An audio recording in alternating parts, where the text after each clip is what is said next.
Chris is one of my oldest friends, and I'm so honored and thrilled to be here tonight to give a speech on his wedding day. You guys look amazing. The ceremony was beautiful. I was moved. Everyone, I don't think there was a dry eye here. Don't make me cry. I make myself cry. All right. So, I'm so thrilled to be celebrating the marriage of one of my oldest and best friends, Christopher, to one of the most real incarnations of Prince Charming I've ever met in my entire life.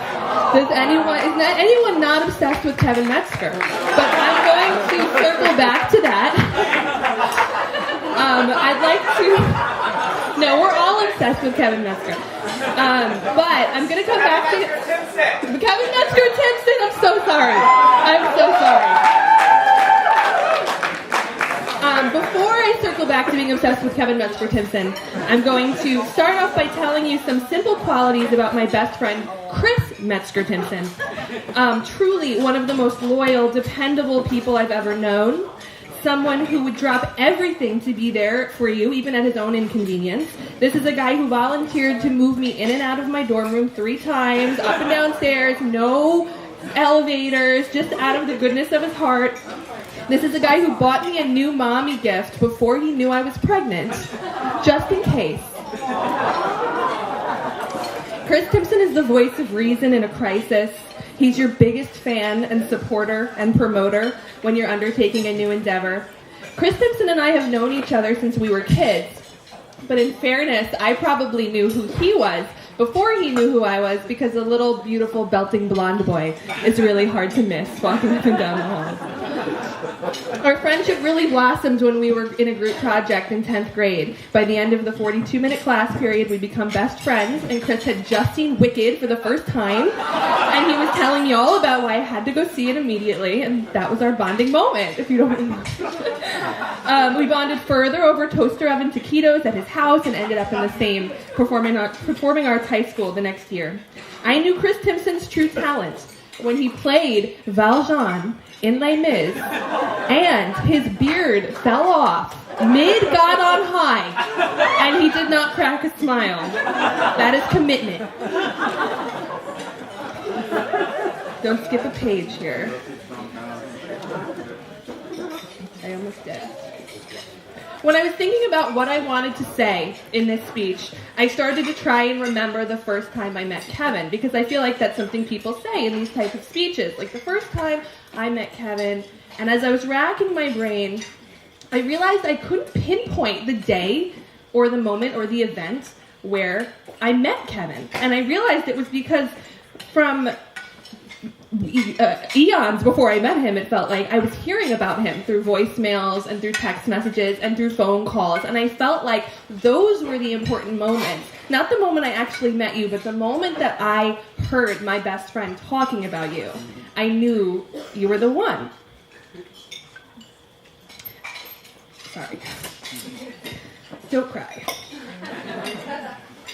I'm really honored to be making this speech at my best friend's wedding, the person I've watched grow from a young boy to a teenager figuring out life to this amazing, enterprising, ambitious, smart, strong, talented man, a man I couldn't think more highly of. And if I was given the magical privilege of designing a husband, another half for my best friend, I couldn't have even dreamed up someone as perfect as Kevin. Kevin compliments Chris in the most beautiful of ways. Even just looking at their body language in little quiet moments and private moments paints a picture of perfection. I truly feel like Chris is my brother, my family. I can't believe how lucky I am to get another brother as amazing as Kevin in my family. To a lifetime of adventure, excitement, friendship, romance, twists and turns, and most of all, love. Cheers. I don't have a drink. Hello. Hello, hello, hello. For those of you who don't know me, I am Liana. I have known Kevin for 11 years now. Not to age us, but 11 years. Oh my God. We met during freshman year at NYU in the year of 2005, where I initially deemed Kevin too musical theater-y for me, as some of you may have heard last night in his speech. Fine. Yeah, it's fine. What else is new? But how wrong I was. Since that day, we have shared 11 years of friendship, 2 apartments, all kinds of ups and downs together. And Kevin today is one of my very, very best friends. He's actually like family to me. And I don't know what I would do without Kevin in many ways. As some of you may already know, or may have gathered from this weekend's events, Kevin is in charge.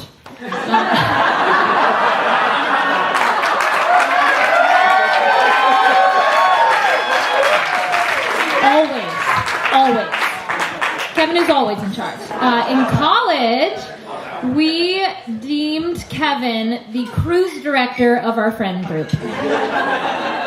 He makes plans. He's a leader. He's organized. He's punctual. The rest of our college friend group, myself included, tends to live in a more chaotic world. We thrive on chaos, which Kevin does not.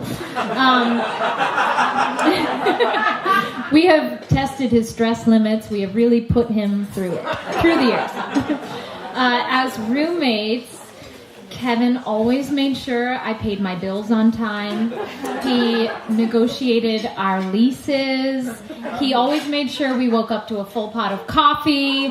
He handled things. When I was consistently out of printer ink at all of the most inconvenient times, Kevin was always there with a full cartridge.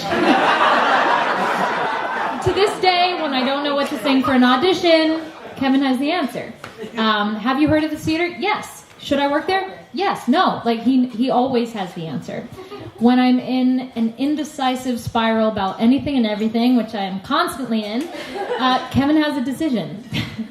You get the idea. But as a friend, Kevin is not only there for me for the most practical things, he's always there, period. When I call, he's there. Now, Kevin, as you may or may not know, is not one to always show you what he's feeling.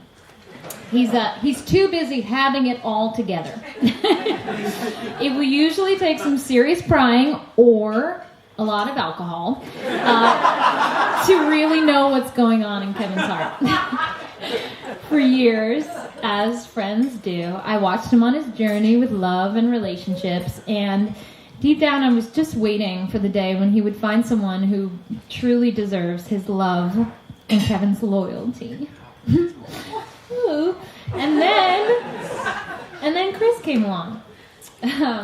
When Kevin and Chris first started dating, as lots of you know, they were on tour together outside of NYC. But I could tell pretty early on from talking with Kevin on the phone that this someone was different. There was never any late night gushing or pouring out of feelings. That's not Kevin. But there was a shift. There was a shift in Kevin. Chris is the yin to Kevin's yang. I don't think I've ever seen a couple that so perfectly balances each other out while complementing each other so well. Chris, from the moment I met you, I can see that you're pure joy. You radiate kindness and goodness. The first time that I saw Kevin look at you and smile at you, I felt like I could rest easy. I knew that my dearest friend had finally found someone worthy of the love that he's capable of. I got to spend a lot of time with Kevin and Chris when we lived together, most recently 2 years ago. And during this time, I got to see firsthand what an incredible partnership these two have. They love each other even when it's difficult. They defend each other fiercely. They work together. They communicate. They love one another for exactly who they are. It was clear to me that they had a foundation that could last a lifetime, and I was daily inspired by the partnership that they have. Now, when Kevin first told me he was going to propose to Chris, it wasn't quite in the emotional, sentimental way I might have hoped for.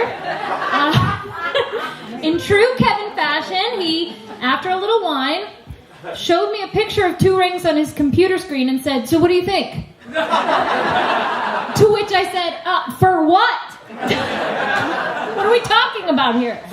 But after some prying and lots more wine, he finally opened up and told me he was going to ask Chris to marry him and why. And I couldn't have been more thrilled. And here we are. Kevin, we always knew you'd get to this day way, way before I would. But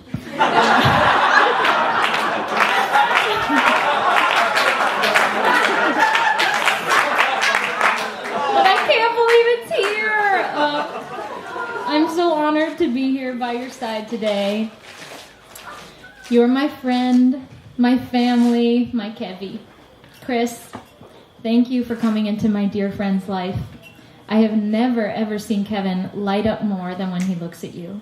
You both truly make each other better, and I love you so much. Cheers! Good evening. I'm not going to like this. I'm not going to let this mic stand upstage me. I'm coming out to the people. So I have to say, I'm usually not. I'm Lexie Sharp. I'm a friend of both of them. Who cares? Ready? We all are. Here we are, right? So I'm usually not a very nervous person at all, and I'm like usually pretty confident, right? But I have to say, the bitch who's at the Mariner Motel made me feel really kind of like unconfident right now because, so today I started stressing because of like, bitch, was that like not okay? Whoops, sorry about that. Okay, so, maybe not with the grandparents, the brat, the jerk, I don't know, insert. Okay, so this morning, right, so I had my speech on my digital device, okay, and then like you realize it's Kevin Metzger's wedding, you're like, that's not enough. Do you know what I mean? Like, what happens, like, if I drop my phone, like, today, or, like, all the cell phones in the world quit working, you know what I mean? Like, so I start to, like, really stress out. And so I go to the Mariner Motel, like, hungover this morning, I'm like, hey, I need to use your printer. You know, I need, like, back up, okay? And, so I'm printing it at her, it's a whole thing. She's like, do you know how to use a printer? I'm like, yes. And, okay, so I, like, print the thing, and I'm leaving, like, feeling really successful that I've, like, made backup, and then I'm, like, super responsible for this moment I'm having, and I'm blowing through my 5-minute limit. Just settle in, okay? I earned it. I really did. Thank you. Thank you. That's right. It really is my day. Okay, so I printed out, but I haven't even gotten to this shit yet, okay? So I print this sucker out and I'm leaving, okay? And if you're at the Mariner Motel, you know what I'm saying. And there's like a door that's like one of these doors, you know, and then there's a door. And so I'm like out the, what is this called? A door where you're like, a screen door. So I'm like out the screen door and I'm like walking out hungover in my pajamas, you know, and the lady's like, oh, is that a speech for a wedding? And I'm like, yeah, like, you know, she's like, oh, it's a little long. And she was like, if I were you, I would definitely. And she air draws lines through my speech. She's like, I would. And then she does another one. Like, not just one, she's like. And I was flustered. And so all I could think was like, I think it's going to be okay, I'm really special. And then I closed the door. So, settle in. Okay? Because you know what? I didn't cut a frickin' thing.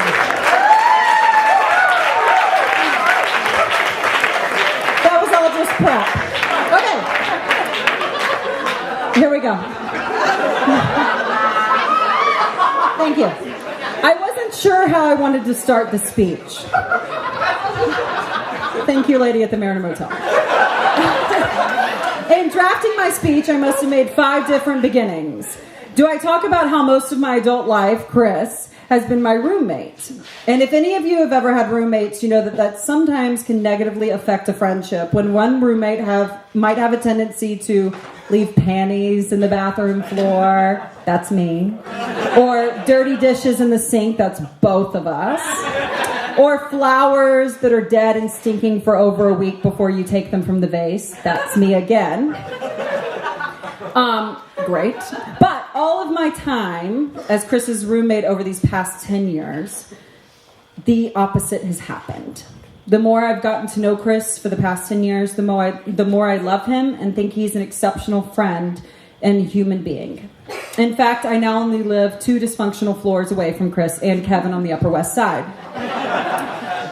Chris quite literally cannot get rid of me. And then I thought maybe I start my speech, throw them all off, talking about Kevin, right? Talking about how much I really appreciate Kevin in my life. Do I talk about how we're incredibly similar? And perhaps the best thing about my relationship with Kevin and Chris is that although I might have come into this friendship as Chris's friend, I now have an equally special, independent relationship with Kevin. Chris might be one of the most loving people I know, but Chris seems to have done the impossible by finding a partner of equal heart in Kevin. Kevin sometimes holds close to the chest, but what I have found out about Kevin is he's all heart wrapped in an amazing intellectual package, making him one of my absolute favorite people to discuss all of life over with a bottle of nice red wine. As someone who sees Chris and Kevin quite literally every day in some capacity, whether it's only to borrow almond milk or scissors or drop off my puppy for a play date with his favorite gunkles, or maybe hours on end while we plot against the Airbnbs in our building, it's real, or eat cheese boards, what I can tell you is the love that Chris and Kevin have for each other is palpable, real, organic, and so complementary of the other that the coming together of these 2 men makes for one superhuman. With such drive and love that anything comes their way, I have watched them handle it with ease, grace, and such care and affection for how it will affect the other person that I have no doubt that this marriage will be timeless and ageless, much like my non-equity career.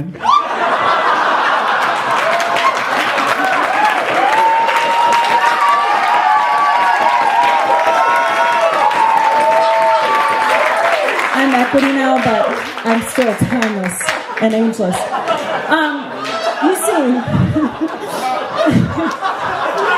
oh, it's just so real. Okay, you see, I just couldn't decide how I wanted to start my speech.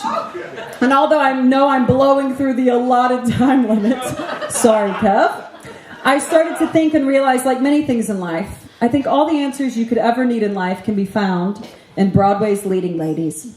And then my mind opened up as I thought, what do we glean of Broadway divas of today and yesteryears that I can use to offer up the best marriage advice yet?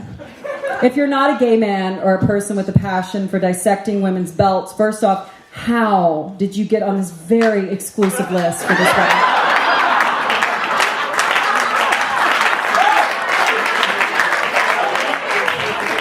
And secondly, listen up, you can learn something. So, here it is. May your marriage be age well like the legendary Bernadette Peters. I think it is important to treat your marriage the way Bernadette has treated her body, face, and vocal folds. Although not confirmed, with maintenance. A little bit along the way. If you maintain your relationship as you go, with scheduled date nights, dedicated special time with each other, and planned trips and vacations, your relationship will stay in a state of only having to be maintained and not revamped.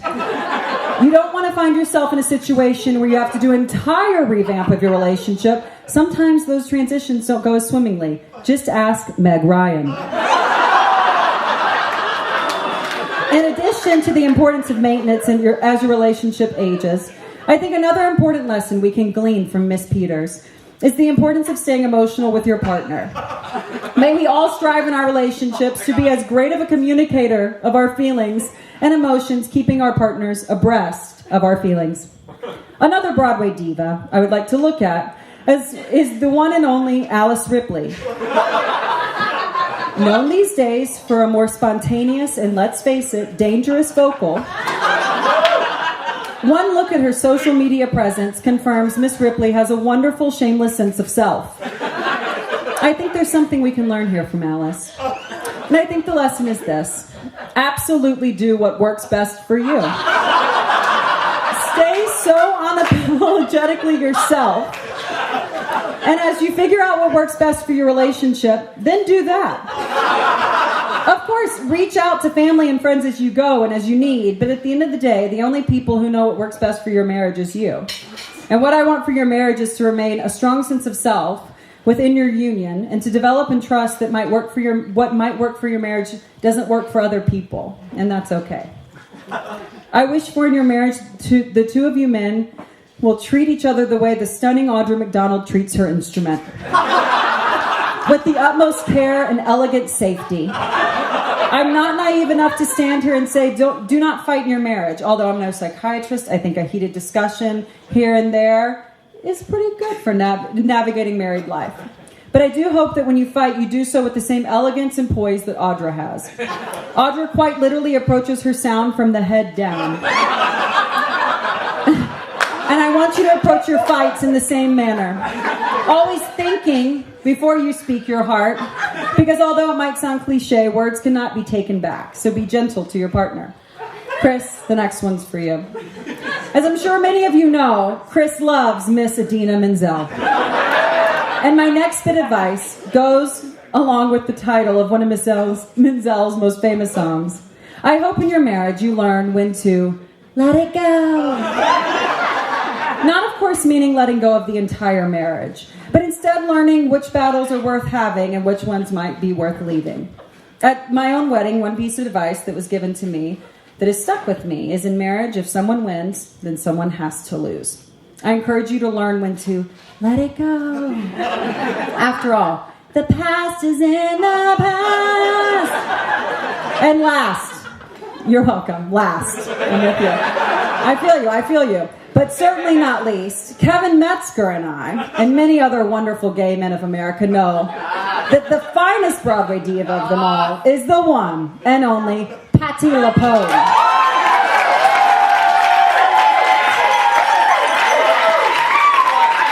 Duh. Big fat duh. If you don't know who she is, Google, okay?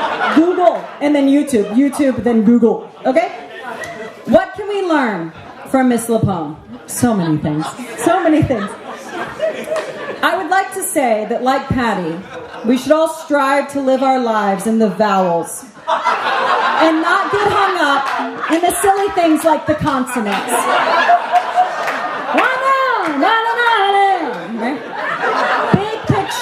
Big picture, you guys. This weekend, you guys are making a commitment until death do you part. Always work to maintain an idea of big picture in your marriage. Last paragraph. Maybe she was right at the Mariner Inn, okay? Whatever. You know what? Whatever. It's it. This is it. Just tune in. Everyone here for your special weekend is here for you. Contrary to popular belief, we are not here for the amazing open bar or the amazing party, although you guys have done a really good job with that. Ultimately, we are here because we all love you, and we believe that the commitments you are making this weekend are special. Look around you, because these are the people that will be cheering your marriage from the audience of your life with every victory. We want your marriage to be like the careers of these Broadway divas. Long, special, but ultimately a marriage that sings. Cheers. Hard to follow that, but thank God it's fucking Juan Torres-Falcon! Oh my God. I love a fucking challenge and I'm ready. Baba, are you with me? Where's Baba? I need her close to me as I start this. I brought my purse because I'm Cuban and I don't trust nobody. Wait, I'm gonna put this... I gotta kiss Baba's hand because it's the only thing that makes me feel human in the whole...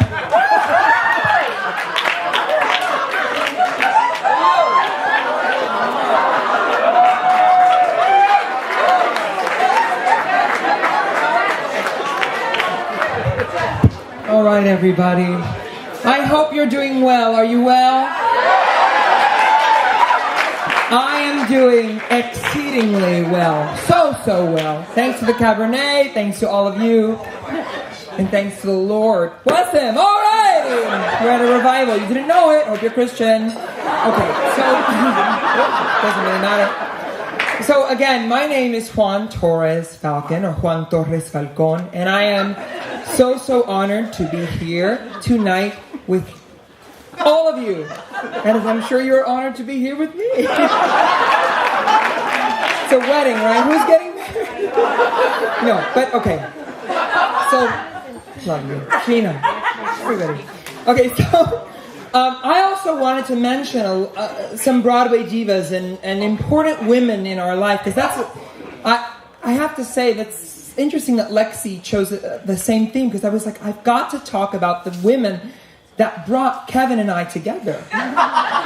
Besides our mothers, of course. But there is, I mean, who brought us together? And it was Patti LuPone. It's interesting, right? Another one was Barbara Streisand, who's important on a night like tonight, right? You know, you got love, soft as an easy chair, right? Love, fresh as the morning air. That's neither of those things are true. Love is hard and it's very unfresh sometimes. You can answer first. You can ask James Brolin. You can ask anybody. But it's interesting. All right. So Kevin and I went to college together. Liana, we've known each other how? 11 years? 11. Jesus. Okay, since 2005, right? Yeah. Kevin and I met through this amazing place, an amazing situation. We were studying musical theater at NYU. Yeah, and it was amazing. And you know, Kevin and I both could have saved a lot of money. We really could, because we could have just sat in a room by ourselves and just talked to each other for 4 years, and then we know a lot more than we know now.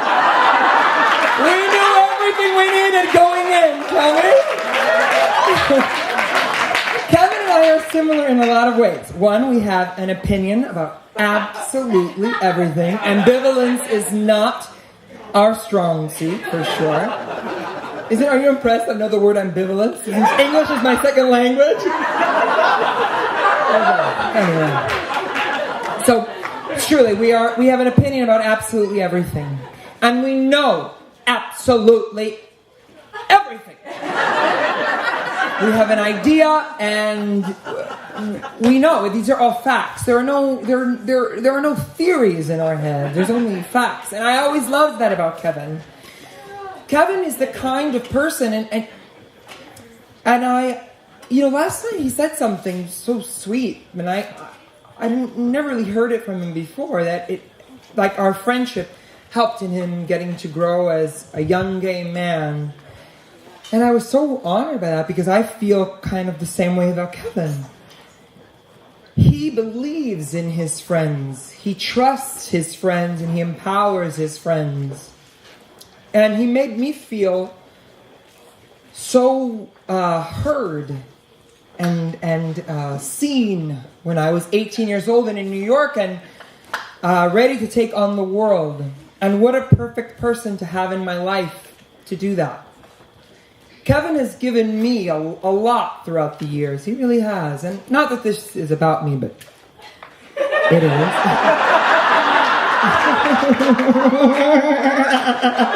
It is, though. That's why I'm last. Sorry. No. But he has empowered me, and he made me feel special. And he makes all the people in his life feel special and heard and seen. He is a person with an incredible constitution.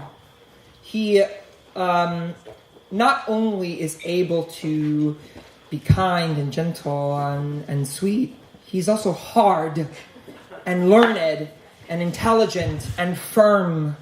And he knows what he wants, and he knows what he doesn't want, and he's ethical. And he's consistent. I mean, it's just amazing to see how much he's grown since we were boys. Young guys, right? Now we're men, right? I have my purse. It's a sideshow. It's been a sideshow the entire time. All right. Okay. So he's an amazing guy, you know that. And he knows about everything, you also know that. When I was a kid, there was a lady who was really important to me. Her name is Oprah Winfrey. Do you know her? Do you know her? She's a black lady. Rich black lady. Do dear friend of mine. I love her. So, she appeared on my TV screen every day. And she has a really dear friend, Gail King. Gail, her best friend, all right? And in an interview with Diane Sawyer, when her show was going off the air, she said something about Diane Sawyer that has stayed with me. And it struck with me immediately. It was like something I had always wanted to be able to express and didn't have the words to do so. She said, in reference to her friend, she is the best friend I never had, the sister I always dreamed of having, and the woman that should be waiting at the end of the aisle for any person that's standing on earth. And I was taken back by it. I was really moved by that because I don't have a brother. I don't. I'm an only child. And Kevin has been like that for me. I came to New York and he was so sweet to me. So kind. So he is the brother I dreamt of having as a little kid when I was wearing my mother's clothing in the closet by myself. Wishing I had someone else to be the Vera to my Mame. I played Vera too, but I did that regionally. Mame on Broadway. Okay, so he was that. And he is the best friend that everybody dreams of having and deserves. He's kind and attentive and passionate and sweet. He's everything. And then he's that good guy. He's the one, you know. He's the one that's waiting for you, that should be waiting for you at the end of the aisle. I've sort of been putting on this Barbra Streisand tone the whole night. It's fabulous. He is the man who should be waiting for you at the end of the aisle. And today he was that for another wonderful man. Chris-Timson. So can we hear it? Before anything, I just have to go back to the top of the speech. I forgot something. I wanted to say how special this week has been thus far, and I want to thank Kevin's parents and Chris's parents for their hospitality and kindness and sweetness, making us all feel at home in Cape Cod like we grew up here. But back to Chris. I met Chris when I was visiting Kevin on the Young Frankenstein tour, which is how they met. And Chris is just the sweetest kind of person. He's the kind of person that everybody falls in love with. I kind of fell in love with him too that first night. I had a terrible crush on him. I can't even tell you how bad it was. It was. I just thought he was the dreamiest because he is so dreamy. Brunette, sweet. You know, he's like a nerdy Clark Kent. I love it. He is. All right. The mic is like better when I talk like this. Okay. So, he is so sweet and so kind and wonderful. And they were just friends at first. So I have to say I was taken by surprise when Kevin said that he was actually, interested in Chris.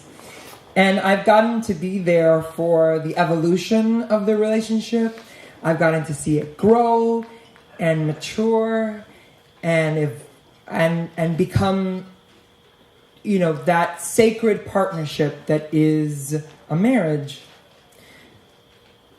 When I was a kid, my parents got divorced when I was a really young person, but I always knew how important marriage was. I always respected it, because my parents were always so kind and loving to each other. There was something that they shared despite their separation. It was this union, this sacred union that would last forever. Because it's a bond, it's a promise to two people saying, right now, in this moment, today, how you are, how I am, I love you wholly, completely, entirely. And when we were there at the ceremony today, someone called me a baby crier. I don't know who it was. I was in tears the entire time because it was overwhelming to see two people so entirely invested in the welfare of another person. They love each other so much. And I hope to be a great gunkle because these are going to be great parents and lovers and partners forever and ever and ever. Sorry. As I was saying, sorry. Okay, I'm back. Okay.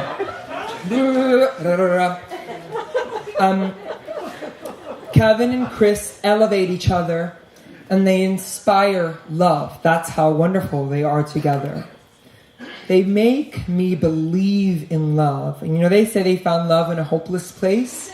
Being a young gay man in New York can often be a hopeless place. Am I right, ladies? Am I right? I know my girl over here knows, alright? It can be hopeless. But the way they look at each other, the way they speak to each other, the way they listen to each other, the way they interact with each other, it inspires love. Anybody who's here tonight knows that and can see that. So, I want to thank you two for inspiring me and showing me how wonderful it is to have love in their lives. And these are not like Kevin and Chris are not going to be that like daddy married couple. They're going to be like, sorry, we're married, we're staying in. They're fun. And that's why they will always, well, that's why they'll always be together, because they know how to have a good time. And they are good to each other. And they've showed me that that's possible, and that that's good, and that we all deserve a kind of love like this. I hope we all get it. Wonderful. So, in conclusion, I know. She's ready, whoever that was. Love you, gal. Whoa, it's a warm audience. Woo! No, but in conclusion, I just want to say that weddings are important because, what is it? It's just tables with tablecloths and us all here together, but it's like it is a marker in our lives. It gives our lives meaning, When people die, when people get married, when a baby is born, it's like a marker. I was there when, I remember when, I look back at. I will always remember this day as one of the most perfect, sweet, magical days.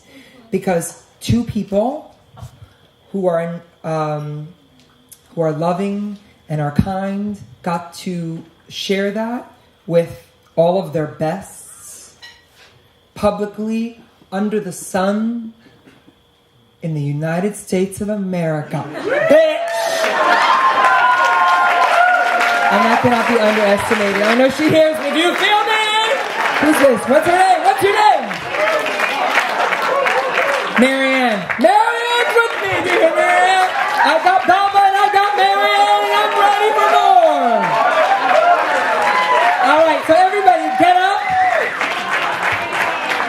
And let's raise a glass to the greatest couple we have ever known. Heather and Bethlehem. No, just kidding. To the greatest couple we've ever known. Kevin Metzger and Chris Timson, the now Timson Metzgers! Did you ever know that you're my hero? Oh, no, I'm done.